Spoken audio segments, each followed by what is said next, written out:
At first, nothing seemed wrong. That's the part I keep coming back to. The way the morning of my wedding felt so ordinary. I woke up in the hotel room Dara had booked for us, the kind with thick blackout curtains that make you forget whether it's dawn or noon.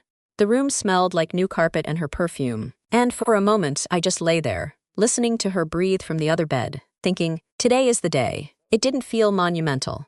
It felt quiet, like a Tuesday, like any other morning where nothing particularly bad or particularly good was going to happen.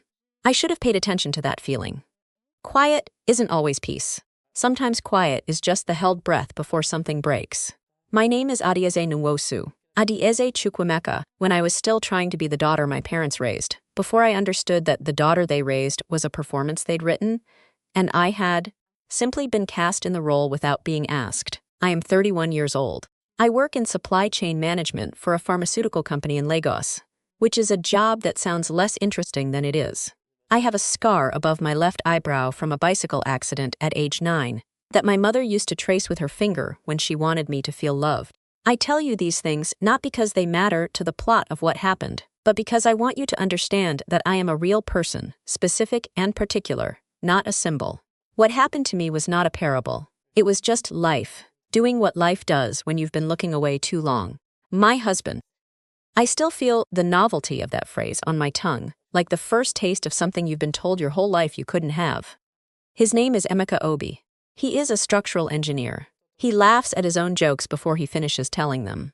He makes tea wrong, too weak, barely stained water. But he makes it every single morning and brings it to wherever I'm sitting and says, here, love the way other people say amen, like it's an ending and a beginning at the same time. I have been in love with him for 4 years. I have been afraid of that love for almost as long. Because the people who taught me what love looked like had made it look like a debt you were always behind on. The wedding was small. That was my choice, or I thought it was. We'd planned for 40 people at a restaurant event space in Victoria Island that had a courtyard with bougainvillea running up the walls. I'd chosen it because it looked like something that had grown rather than been built. 40 people. Emeka's mother, his 2 brothers, his aunt from Enugu who cried at everything and whom I already loved completely, his colleagues, our friends from university, my best friend Dara, who was my maid of honor and the only person who knew the full geography of my life, all its craters and its soft spots, and my family, my mother, my father, my 2 brothers, Chidi and Tabena, my mother's sister, Auntie Ngozi, who had flown in from Abuja 3 weeks earlier for an entirely different occasion, and extended her stay specifically, she said, for my wedding. My cousin Blessing, who had asked to be a bridesmaid, and whom I had gently redirected to guest, because Blessing tends to make other people's moments about herself, and I didn't have the bandwidth for that particular project on my wedding day. 40 people. 22 of them were Emeka's people. 18 were mine. Dara woke up before me and had already ordered room service by the time I came out of the bathroom. She was sitting cross-legged on the bed in her silk robe, eating a croissant and scrolling through her phone with the focus of someone diffusing something. She looked up when I emerged, and her face did something complicated for just a second. A ripple, like a stone, dropped in still water before she smiled. "Good morning, Mrs. Obi," she said. "Not yet," I said, and poured myself the hotel coffee, which was terrible, and felt in that moment like the best thing I'd ever tasted. We got ready together, the way we'd been doing everything together since secondary school. She did my makeup while I talked too much about nothing, which is what I do when I'm nervous. I become a radio that can't find a signal, cycling through stations, never landing. She listened without interrupting, which is one of Dara's great gifts. She holds space for your noise the way good architecture holds space for weather. Solidly, without resistance, without judgment. My phone was quiet. I noticed that the way you notice a small draft through a room. Not alarming, not enough to investigate, just something your body registers. My mother usually called me every morning. She had called me every morning for as long as I could remember, sometimes before 7, sometimes during my commute, sometimes for no reason except to say I'm calling. I'm here. Are you there? She hadn't called the night before either. I'd assumed she was tired from traveling. She and my father had driven down from Enugu 2 days prior and were staying with my uncle Ikenna in Surulere. I sent her a voice note at 9:15. "Good morning, Mama. Today's the day. Are you getting ready? We need to be at the venue by 12:30 for the photographer. I love you." She didn't respond. I sent my father a text. "Morning, Daddy. Looking forward to seeing you. Safe trip to VI." He didn't respond either. At 10:40, I texted Chidi. "Brother, you guys headed out soon?" Nothing. At 11, I texted to Benna, "Toby, are you awake?" Nothing. I told myself they were all in the same car, probably stuck in Lagos traffic, probably arguing about whose playlist to play, probably too focused on navigating the third mainland to check their phones. I told myself this, with the particular determination of someone who has spent years perfecting the art of explaining away. I was very good at it. I had been practicing since I was approximately 8 years old. Dara watched me check my phone for the 4th time in 20 minutes and said nothing. That was also a choice. I would understand later. She had known for longer than I had. She had already done her grieving for me, quietly, in advance, the way good friends sometimes do, absorbing the shock so that when it finally hit you, it came softer. We arrived at the venue at 12:15. Emeka was already there, standing in the courtyard in his egbada, talking to his mother, and the sight of him in that light, under those bougainvillea, made something in my chest loosen, that I hadn't realized was clenched. He turned when he heard me, and his face, I can't describe his face, I won't even try. Some things don't survive translation. His mother hugged me for a long time. She smelled like Pierre's soap and something warm I couldn't name. "My daughter," she said into my shoulder, and I had to press my lips together to keep everything inside. The guests began arriving. Emeka's brothers, his aunt from Enugu already dabbing at her eyes, his colleagues in their aso ebi, a deep burgundy that caught the afternoon light, our university friends in clusters, laughing, taking photos, Dara's parents, who had come because they were the kind of people who showed up, the restaurant staff moving efficiently between tables, arranging flowers, adjusting chairs. By 12:50, all 40 chairs were there. 18 on the bride's side. 14 of those 18 were people I'd known through Emeka. The 4 remaining, Dara, her parents, and my colleague Simi, were looking at me with the careful tenderness of people watching someone receive news they don't yet know they've received. My family's 4 chairs were empty. All 4, every single one. Emeka came to me at 1 o'clock, when we'd delayed as long as we reasonably could. He took both my hands. He looked at me with that expression he has, the one that asks nothing and offers everything, and said, "We don't have to wait anymore. We have everyone we need. And here is the thing I want you to understand." I believed him.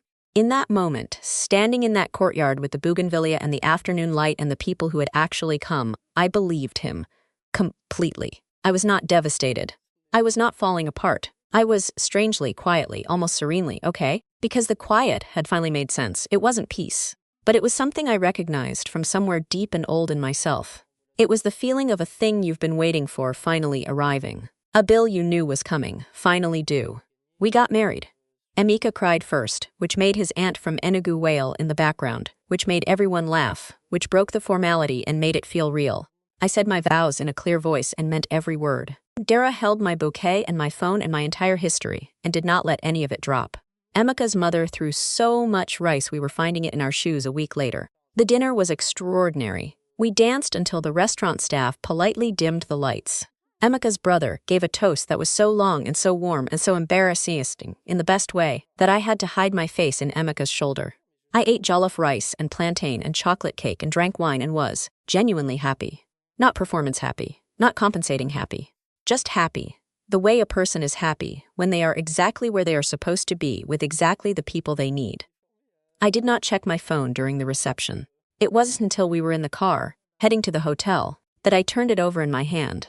15 messages from various friends and extended family members, congratulations and voice notes and photos. Nothing from my mother, nothing from my father, nothing from Chidi, nothing from Tabena, nothing from Auntie Ngozi, nothing from Blessing, not a single word, not an explanation, not an apology, not even a congratulations sent from whatever location they had chosen over my wedding. I read the silence like a text message, carefully, word by word. Emeka was watching the road. I watched his profile, the clean line of his jaw, the slight furrow of concentration he always has when he's driving at night. And I decided, with a precision that surprised me, not to let this touch him. Not tonight. Tonight was ours. They didn't come, I said, because I had to say it once, out loud, to make it real. I know, he said. Did you know they weren't coming before today? A pause. I wasn't sure, but you suspected. I didn't want to worry you. I considered this. Okay, Adiz. Not tonight, I said. Tonight we just be married. He reached across and took my hand, and we were quiet the rest of the drive, and it was, somehow, the right kind of quiet. The kind that holds rather than empties. I fell asleep still wearing my wedding dress, which I'd been told your whole life not to do. I have never slept better. The morning after my wedding, my father texted me asking for $8,400. I want to write that again so it's clear. The morning after the wedding he did not attend. The morning after he watched his daughter get married without him, and sent not a single word of acknowledgement. My father, Emmanuel Chukwemeka, retired civil servant, man who had walked me to school every day until I was old enough to walk alone, man who had once driven 4 hours in the rain to bring me Panadol when I had a fever in university, sent me a text message at 7:43 in the morning that read, "Ada, good morning. Hope you slept well. I wanted to reach out now that things have settled. You know I wouldn't ask if the situation wasn't urgent. Your uncle's hospital bills have become too much and the family is counting on you. $8,400. I know you can manage it. You've always been the responsible one. Call me when you get a chance." I read it once. Then I put the phone face down on the nightstand, very carefully. The way you put down something you're not sure is still safe to hold. Emeka was still asleep beside me, one arm thrown over his eyes in the dramatic way he sleeps. I sat up in the white hotel bed in the morning light that came through the gap in the curtains, and I let myself feel everything, not one emotion at a time, neatly, but all of it at once, the way rain doesn't fall in separate drops but in sheets, undifferentiated, total. The first feeling was fury, clean and clear and burning, like alcohol on a wound. But underneath the fury was something older, something that had been sitting in the basement of me for years, waiting to be named.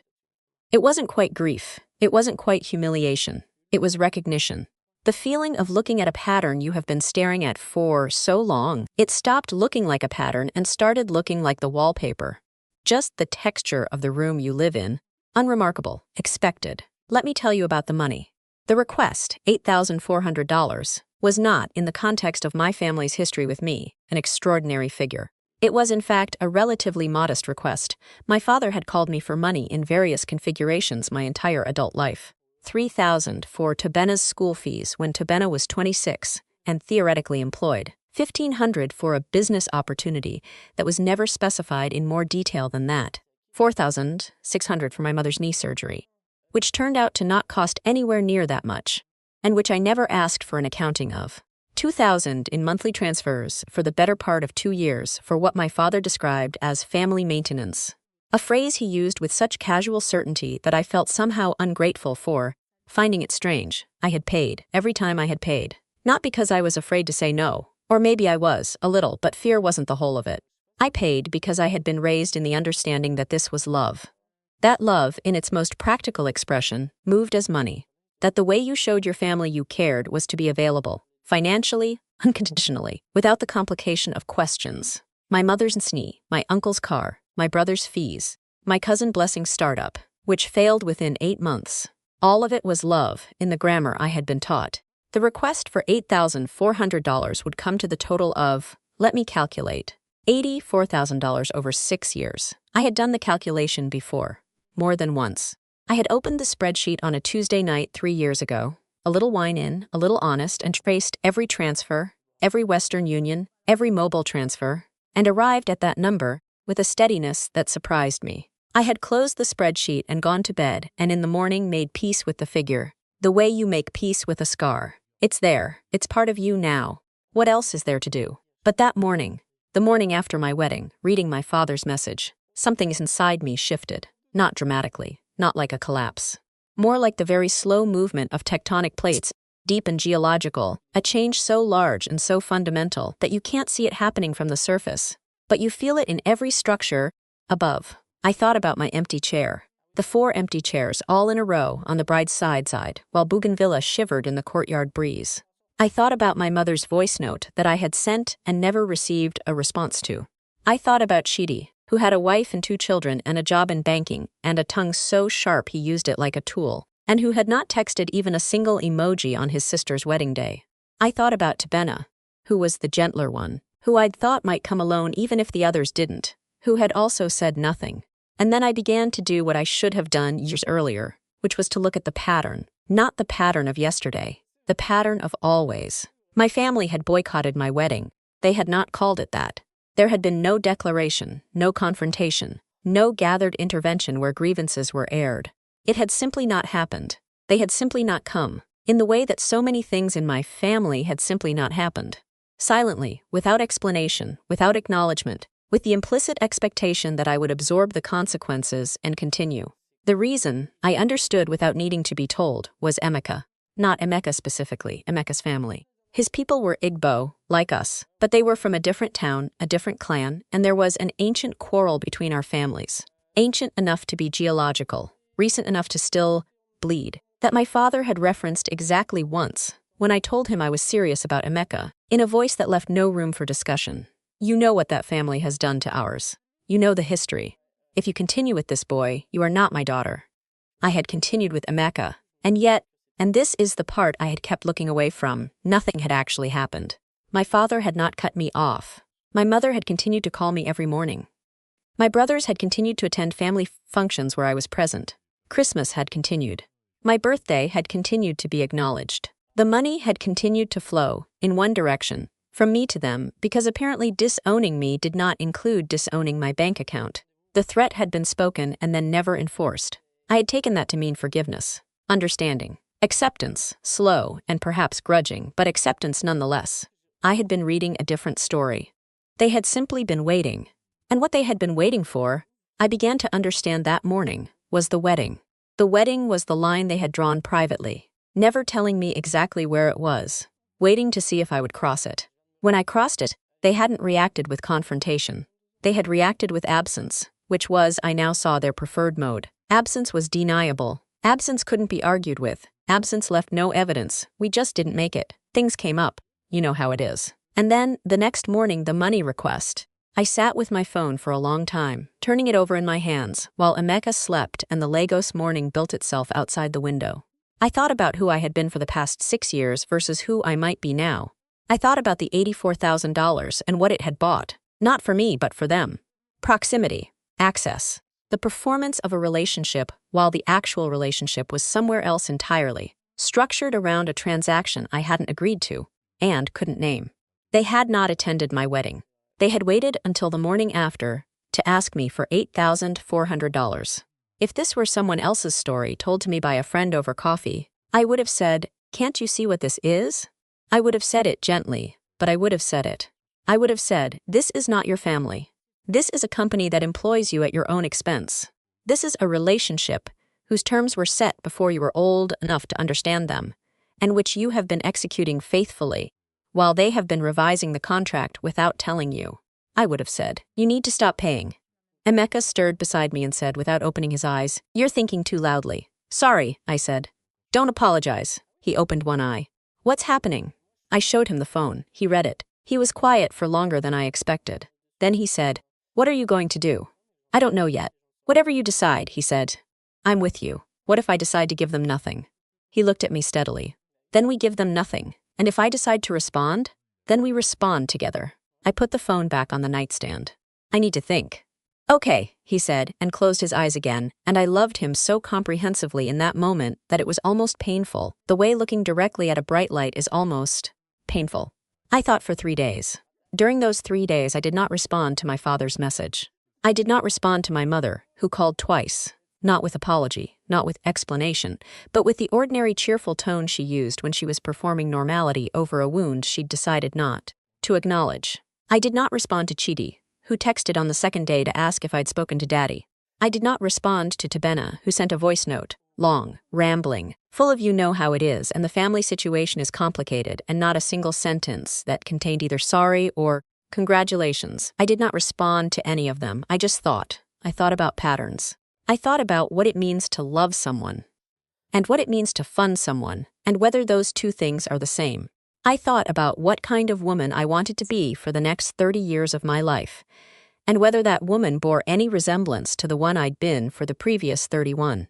I thought about the spreadsheet, $84,000, and I thought about the empty chairs, and I thought about my father's message, clinical and certain, arriving the morning after wedding like a bill. On the third day, I made a decision, not a decision born from anger, though the anger was present, running clean and steady underneath everything like an underground river. The decision came from somewhere quieter. It came from clarity, from the slow, irrevocable understanding of a pattern I had been part of for too long, and from which I was now methodically going to extract myself. I was not going to blow up. I was not going to scream. I was not going to send a message that could be screenshotted and shared and used as evidence of my instability. I was not going to give them a confrontation, because confrontation was something you could respond to, argue with, reframe. I was going to do something much more effective. I was going to stop. And then, over time, I was going to let them understand exactly what stopping meant. I did not respond to my father's message for 11 days. On the 12th day, I called him, not because I was ready to forgive.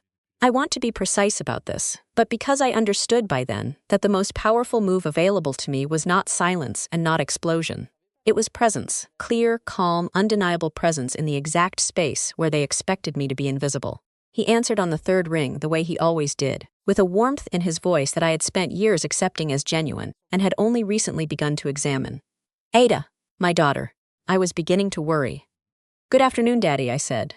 How are you? How is everything? I noticed that he did not mention the wedding. I noticed that he did not mention my husband. I noticed that he spoke to me as though the last 2 weeks had been ordinary, as though the gap in the conversation was due to nothing more than busy schedules. I was a woman who had spent her whole life being good at not noticing. I was done with that particular skill. I got your message, I said. Yes. The situation with your uncle. I'm not going to send the money, Daddy. Silence. Not the comfortable silence. The other kind. Ada, he said, and his voice had shifted. Barely, just the slightest tightening, a key change only a daughter would recognize. You know the family is counting on you. I know, I said. And I've been thinking about that, about the family counting on me. The bills are very serious, your uncle. How is he? I asked. Uncle Ikenna. How is he doing? Another small pause. It's serious. I'm sorry to hear that. I'd like to call him. What's his number? You can just send the money, Ada. I will handle everything. I'd like to speak to him directly, I said. What's his number? My father gave me a number. I wrote it down, thanked him, and told him I would be in touch. I did not say when. I called Uncle Ikenna that evening. He answered after one ring, sounding perfectly healthy, watching football in the background, mildly confused as to why I was calling. I told him I'd heard he wasn't well. He said, cheerfully, that he'd had a stomach bug 2 weeks ago, but was completely fine now. Thanks be to God. I thanked him and hung up. Then I sat for a while with that information. I had known, somewhere under everything, that this was possible. That the money requests were not always, perhaps not often, what they claimed to be. I had known it the way you know things you're not ready to look at directly. Peripheral knowledge, felt, not thought. But knowing it in your body and knowing it in your mind are different things, and now I knew it in both. $8,400. For a hospital bill that did not exist, following a wedding they had not attended. For a family that had operated on the implicit understanding that I would absorb, perpetually, without accounting, without limit, without the right to ask questions. I did not feel betrayed. That is the thing that surprised me most about myself in that moment. I expected to feel betrayed, and instead I felt freed. The way you feel when a door you have been pushing against for years suddenly opens outward rather than inward. Of course it opens this way. How else would it have opened? I called Dara. I need to tell you something, I said. I know, she said. You already knew. I suspected. Tell me what you know. I told her everything. The text, the phone call, Uncle Ikenna's cheerful voice from behind the football commentary. She listened without interrupting. When I finished, she was quiet for a moment, and then she said, What are you going to do? Something I should have done a long time ago, I said. I'm going to change how I operate. Meaning, I'm going to stop letting love be a synonym for access. I'm going to stop confusing affection with economics. I'm going to build a wall. Not a dramatic wall, not a declaration, just a quiet restructuring. And on my side of it, I'm going to live my actual life. And on their side, they'll have whatever they built, I said. Which it turns out is not very much. What I did next, I did slowly, over the following months, because slow is the only way these things work. Fast is dramatic and dramatic can be countered. Slow is a tide. You can't negotiate with a tide. I began with the money, not dramatically, no announcement, no explanation. I simply stopped responding to financial requests. When my father texted about the hospital bill a second time, I sent back. I've spoken to Uncle Ikenna. He seems to be doing well. My father did not respond to this message, which was itself a response, thorough and complete. When Chidi called to catch up and the conversation slowly circled toward my capacity to help with a property issue, I said warmly, I'm not in a position to help financially right now, Chidi. How's Aneka? How are the kids? He changed the subject. The call ended shortly after. When my mother called for one of her morning calls, I answered, and I was kind, and I was present. And when she mentioned that Tabena was struggling with rent, I said, I hope he figures it out. He's smart, he'll find a way.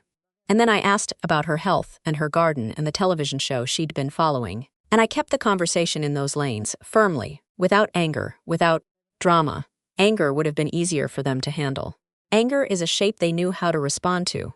They could dismiss it, frame it as ingratitude, rally around it as evidence of my unreasonableness. What I was doing instead had no shape they could grip.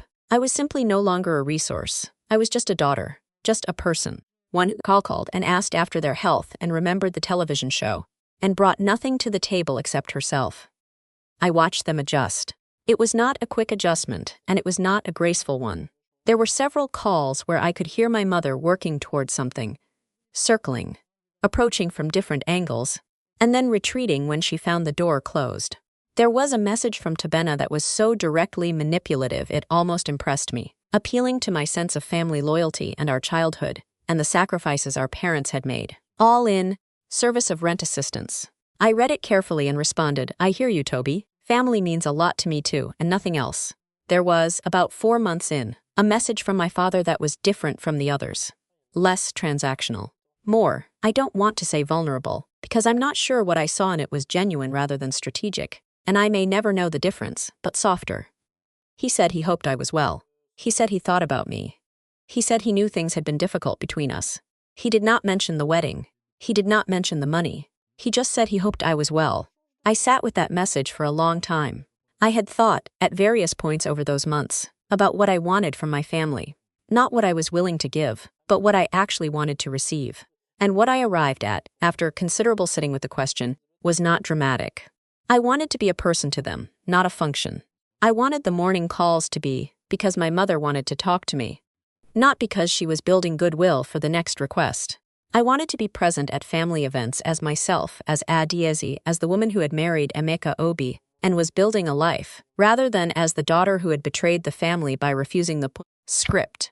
I wrote back to my father, "I'm well, Daddy. I hope you are too. I want to tell you that Emeka and I are happy, and that we would love to have a relationship with you and Mama. A real one, where we are a family and not a transaction. I don't know if you know what I mean by that. I hope you will think about it." He did not respond for 3 weeks. When he did, it was brief. "I would like to visit you." I discussed it with Emeka that night. We were in our apartment, the one we had spent 4 months furnishing together. The one that smelled like Amika's cooking and my books, and the particular quality of light that came through the east-facing window in the morning. He was at the kitchen table, and I was on the couch, and I read at him the message, and then I waited. "What do you want to do?" he asked. "I want to let him come," I said. "But I want it to be clear, to both of us, and eventually to him, what kind of visit this is. Tell me what you mean." "I mean, I don't want to pretend nothing happened," I said. "I don't want to hug him at the door and make tea, and have it be like the wedding never occurred.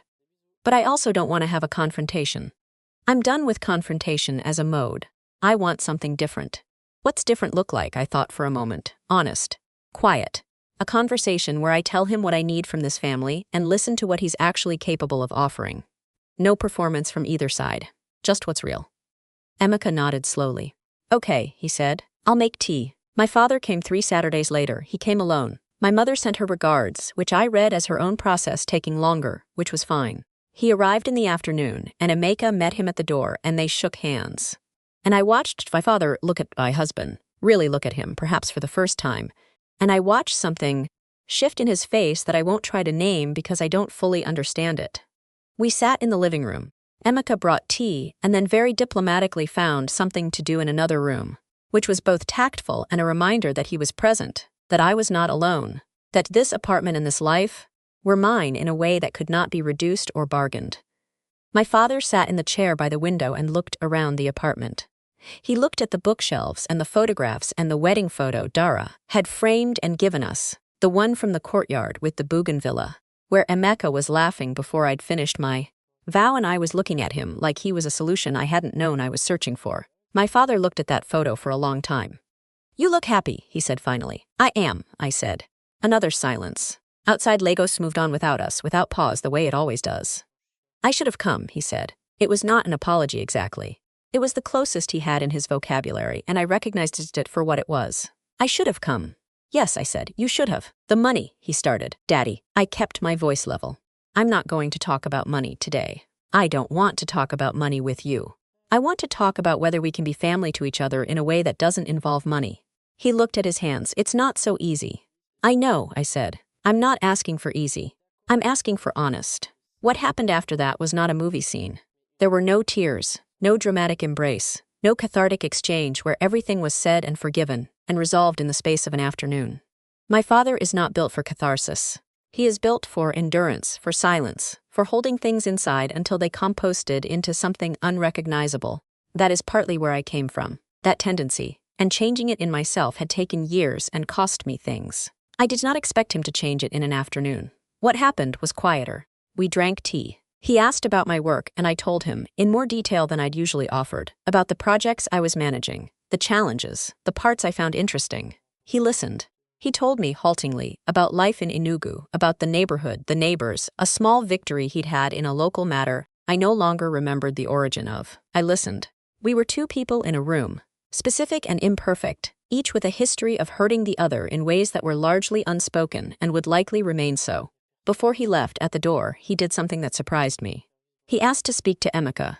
Emeka came from the other room. They stood in the hallway, my father and my husband, and I watched my father extend his hand and Emeka take it, and my father say, quietly, looking at the floor more than at Emeka's face, "Take care of my daughter." And Emeka, who understood people the way some people understand music, intuitively, precisely, without having to be taught, said, "She takes care of herself, sir." I just try to keep up. My father almost smiled. It was the corner of a smile, a suggestion. But it was there. He left. I stood in the doorway of the apartment until I couldn't hear the elevator anymore. Then I turned around and Emeka was standing in the hallway and I walked into him and he held me and I don't know what I was. Not happy, exactly, not sad. Something more complex than either. Something that felt like arriving at a place you didn't know you'd been traveling toward. I did not give my father money that day. I did not give him money the next month, or the month after. What I gave him was something he had perhaps never quite received from me before, at least not cleanly. My actual presence, unencumbered by the need to purchase it, uncompromised by the fear of losing it. My mother came 2 months later. That conversation was different, softer in some places, harder in others, involving tears on her side and a careful steadiness on mine. She said things I had needed to hear for years, and also things that were not quite what they appeared to be. And I held both without resolving the contradiction, because life is not a spreadsheet. Not everything can be calculated and made to balance. What I learned, and this is the thing I keep turning over, the thing I want to say if nothing else lands hand, is that patterns don't announce themselves. They don't arrive with labels. They build slowly, quietly over years.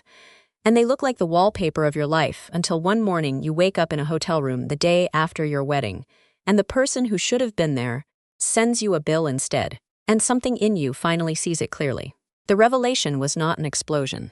It was a slow light coming on in a room that had always been darker than it needed to be. I turned on the light. I stood in it. I am still standing in it.